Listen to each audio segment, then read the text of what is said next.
Recently, I was having a conversation with a friend, and what he basically told me was, if I wanted your advice, I'll ask you for it, but I need you to listen.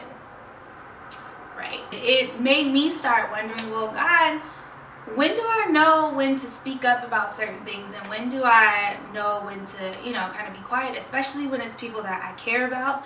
So, in the Lord helping me to tone it down a little bit, I'm definitely learning that wisdom has to come in every aspect. It can't just come through revelation. God also needs to reveal to you how your tone, how you're going to say this to that person, or what direction you need to say it in so that they can receive it the way that they can receive it. I have to be so close in my relationship with God that I'm asking, okay, Lord, is this something that I address to that person right now?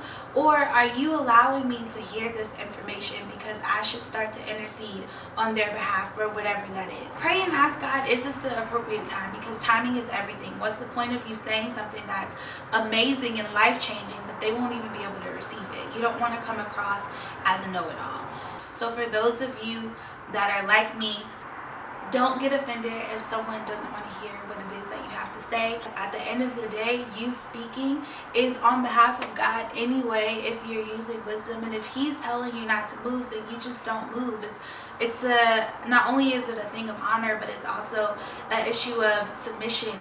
Embrace people for who they are and where they are now. Generally, people like us tend to see people as who they're going to be. You see them as God sees them, even though they don't portray that yet. So with that, I'm kind of learning, embrace people for who they are now and stay in prayer for that person. So eventually, what you see spiritually and who you see right now in the natural, what they're showing you, those things will begin to come into alignment, and they'll begin to match. Everybody has their own process. Everyone goes through life their own way, and it's okay. It's okay if someone may be doing things slower. It's okay if someone's way of going about a situation or dealing with the situation is not how you would have done it.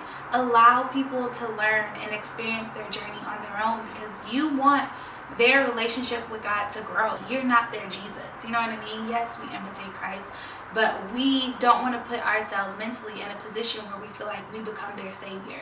We're all a work in progress. That's something that I'm definitely working on, so don't judge me because I do have an issue with that. But on the flip side of that, there are going to be times where you are your brother's keeper. For those of you who know people that are like me that always have something to say, don't just cut us off, because there's times where what we're saying is good stuff and could really benefit you, and really coming from a place of love, because we want to see you get better. We want to see you grow. We want to see you become all that God has for you to become. And it's better to have someone love you, correct you, or call you out, not even just correct you, but just call you out on something that is not Christ-like, or just not a representation of who we should be, who we're called to be.